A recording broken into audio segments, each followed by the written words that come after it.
আমার চটপটি ফুচকা অনেক পছন্দ। আগে কোথাও ঘুরতে গেলে চটপটি ফুচকা বাইরে থেকে কিনে খেতাম। তো এখন আমি ঠিক করেছি বাইরে থেকে আর চটপটি ফুচকা কিনে খাবো না। কারণ বেশ কিছুদিন যাবত অনেক অনেক পোস্ট দেখতেছি যে কন্টেন্ট ক্রিয়েটর কারিনা কায়সার উনি নাকি বাইরের চটপটি ফুচকা খাওয়ার কারণে ওনার লিভারে সমস্যা হয়েছে, লিভার ড্যামেজ হয়ে গিয়েছে। কারণ বাইরের চটপটি ফুচকায় যে পানিগুলো ব্যবহার করা হয় সেগুলো স্বাস্থ্যসম্মত না, সেগুলোতে অনেক রোগ জীবাণু থাকে। তারপর থেকেই আমার সিদ্ধান্ত নেওয়া যে না, আমি আর বাইরে গেলে একদম খোলা মাঠের যে চটপটি ফুচকাগুলো সেগুলো আর খাবো না। তো কয়েকদিন যাবত খুব চটপটি খেতে ইচ্ছে করতেছিল, ভাবলাম বাসায় বানিয়ে খাই। যেমন ভাবা তেমন কাজ, বাসায় বানিয়ে ফেললাম চটপটি, আর সেটাই এখন আপনাদের সাথে শেয়ার করব। তো আমি প্রথমে এখানে ডাবলিগুলো খুব ভালোভাবে ধুয়ে নিচ্ছি। এই ডাবলিগুলো রাতে ভিজিয়ে রাখা হয়েছিল, সারা রাত ডাবলিগুলো ভিজেছে। তো এখন আমি পানিতে ভালোভাবে পরিষ্কার করে নিচ্ছি। তারপরে আমি এখন এই পানিগুলো ঝরিয়ে নিব। পানিগুলো খুব ভালোভাবে ঝরাতে হবে। পানিগুলো আমি ঝরিয়ে নিয়েছি। এখন এই ডাবলিগুলো আমি চুলায় সেদ্ধ দিব। আমি 3টা ডিম সিদ্ধ ও 3টা আলু সিদ্ধ দিয়েছিলাম চুলায়। তো আমার ডিম আর আলু সিদ্ধ হয়ে গিয়েছে। এখন আমি চুলায় এই ডাবলি সিদ্ধ বসিয়ে দিলাম। তারপরে আমি এটাকে ঢাকনা দিয়ে ঢেকে দিলাম। 15 মিনিট পরে ঢাকনা তুললাম। ঢাকনা তুলে এখানে আমি একটা ডিম সিদ্ধ কুচি করে দিয়েছি আর সিদ্ধ আলু কুচি করে দিয়েছি। সেগুলোর ক্লিপ নেওয়া হয়নি, আপনারা ডিম দেখতেই পাচ্ছেন। আরও 15 মিনিট পরে আমি এখানে 2টা ছোট ছোট পেঁয়াজ কুচি করে নিয়েছি, 4-5টা কাঁচামরিচ কুচি নিয়েছি, নিয়ে আমি এই ডাবলির মধ্যে দিয়ে দিলাম। তারপরে আমি এটাকে আবারও ভালোভাবে নাড়াচাড়া করে নিচ্ছি। আরও 10 মিনিট পরে আমি এখন এখানে চটপটির মশলা দিয়ে দিচ্ছি।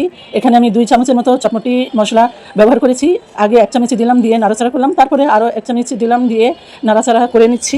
তো আপনি আপনার আন্দাজ মতো চটপটি মশলা দিবেন। আপনি একটু খেয়ে দেখবেন যে চটপটি মশলার পরিমাণ ঠিক আছে কিনা। যদি ঠিক থাকে তো হলেই, আর যদি ঠিক না থাকে তাহলে আবার করে চটপটি মশলা অ্যাড করে দিবেন। তারপরে এখানে আমি 1/2 চামচের মতো লবণ দিলাম।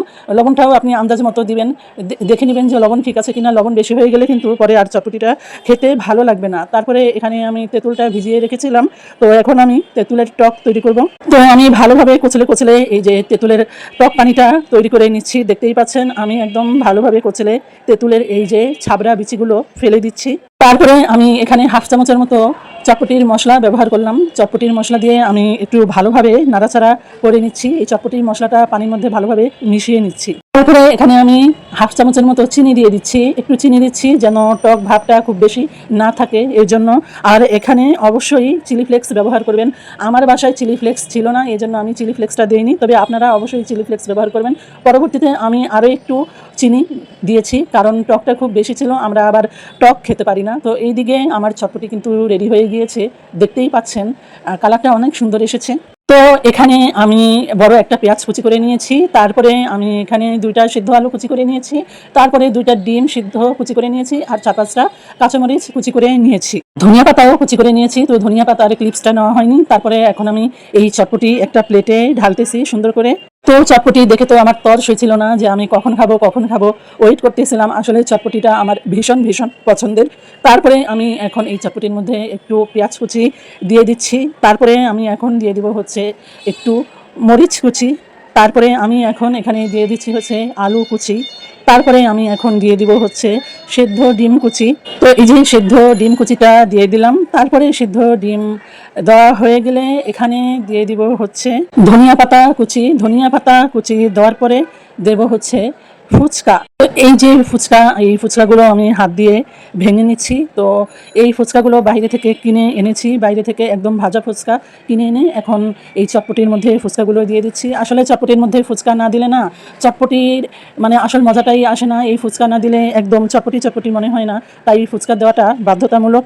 তারপরে হচ্ছে এখন মেন যেটা টক পানি। টক পানি না দিলে তো এই চটপটির স্বাদই পাওয়া যাবে না। তো এখানে টক পানি দিয়ে দিলাম। তো দেখেন সব কিছু দেওয়ার পরে পরিমাণটা কত বেশি হয়েছে, আর দেখতেও কিন্তু অনেক লোভনীয় লাগছে, আর খেতেও কিন্তু অনেক বেশি টেস্টি হয়েছিল। আপনারাও বাসায় এভাবে ফুচকা বানিয়ে খাবেন। আসলে সুস্বাস্থ্যটাই সবচেয়ে বড় জিনিস। সুস্থ থাকতে হবে, বাইরের খাবার খেয়ে অসুস্থ হলে চলবে না। একটু সময় লাগলেও বাসায় বানিয়ে খাবেন। তো আমার আজকের ভিডিওটা কেমন লাগলো? যদি আমার আজকের ভিডিও ভালো লেগে থাকে অবশ্যই লাইক কমেন্ট শেয়ার করে আমার পাশে থাকবেন। যারা ফেসবুক থেকে দেখতেছেন তারা অবশ্যই আমার পেজটা ফলো দিয়ে দিবেন, আর যারা ইউটিউব থেকে দেখতেছেন তারা আমার চ্যানেলটা সাবস্ক্রাইব করে দিবেন। তো আজকে এই পর্যন্তই। সবাই ভালো থাকেন, সুস্থ থাকেন। আল্লাহ হাফেজ, আসসালামু আলাইকুম।